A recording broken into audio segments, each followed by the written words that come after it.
존경하는 국민 여러분, 김영주 전원위원장님과 선배 동료 의원 여러분, 더불어민주당 화성을 출신 이원욱입니다. 이번 전원위원회 때 국민의힘 여러 의원들께서 준연동형을 밀어붙인 민주당은 사과부터 하라고 요구하셨습니다. 저는 당시 원내 수석 부대표로서 큰 책임을 져야 할 사람입니다. 이 자리를 빌어 국민 여러분들께 사과드리겠습니다. 진심으로 사과드리겠습니다. 국회는 전원위원회를 결정하면서 국민이 원하고 수용할 수 있는 선거제도 개편 방안, 수용이라고 하는 단어를 써가며 도출하겠다고 말했습니다. 그러나 보여주는 모습은 국민 수용성과는 동떨어져 보입니다. 신뢰도 최악의 국회가 국민이 원하는 방향을 잡지 못한다면 국회에 대한 불신만 더 커져갈 것입니다. 결국 말의 성찬뿐인 전원위원회가 되고 선거제 개편은 실패할 것입니다. 한 발이라도 나아가기 위해서는 최소한 두 그룹의 수용성이 필요합니다. 첫째는 국민이며 둘째는 국회의원입니다. 두 그룹의 수용성을 모두 갖춘다 해도 양대 정당의 정파적 이해를 넘어서기는 어려울 것입니다. 우리는 이 현실을 직시하며 선거구제 개편을 논의해야 합니다. 국민의 요구는 간단합니다. 국회의원 수 줄여라. 그리고 우리 지역 국회의원은 내가 직접 뽑고 싶으니 소선거구제 유지해라. 라는 것입니다.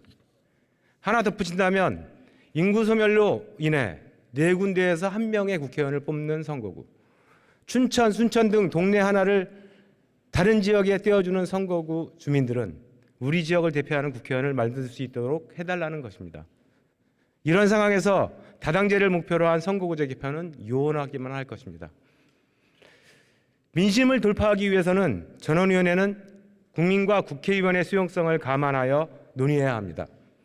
수용성이 있어야 정치 한극화, 승자 독식, 대화와 타협의 정치 실종 등 문제에 한 발이라도 다가설 수 있습니다. 저는 의원님들께 호소드리겠습니다.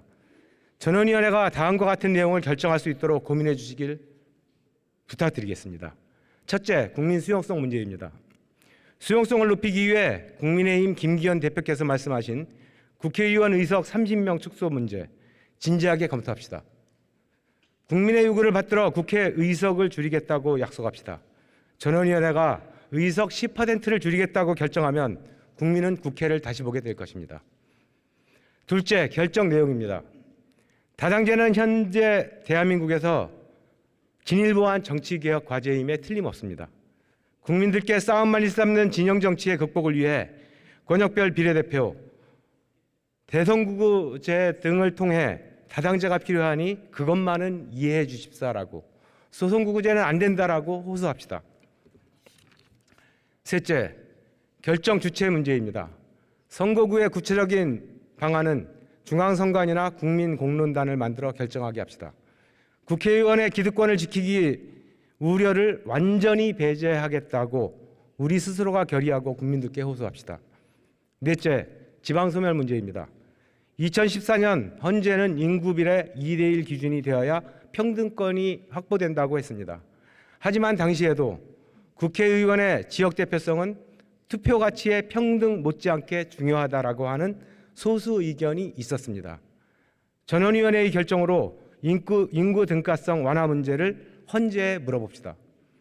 다섯째, 시행시기 문제입니다. 여러 의원님들과 선거구제 개편 문제를 상의해봤습니다.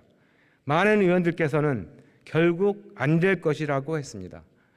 안타깝지만 의원 수용성을 높이기 위해 28년 제23대 때 선거법을 지금 완성해 놓자고 제안드리겠습니다. 국회는 최고의 사회적 합의기구라는 우리의 의식 전환이 절실합니다. 과정에서 치열하게 논쟁할 수 있겠지만 최종적인 정책의 결정물은 타협일 뿐이 없습니다. 선거제도 개혁에서도 이 태도가 전제되어야만 한 발이라도 나아갈 수 있습니다. 한 걸음을 못 간다면 반걸음이라도 가는 것이 사회적 합의기구인 국회가 해야 할 일입니다. 오늘로 전원위원회가 마무리됩니다. 의원의 정견 발표장이 아니라 선거제도 개편을 위한 진지한 토론이었고 성과가 있었다고 기록될 수 있어야 합니다. 전원위원회가 최소한의 기준이라도 결정할 수 있기를 소망합니다. 경청해 주셔서 고맙습니다.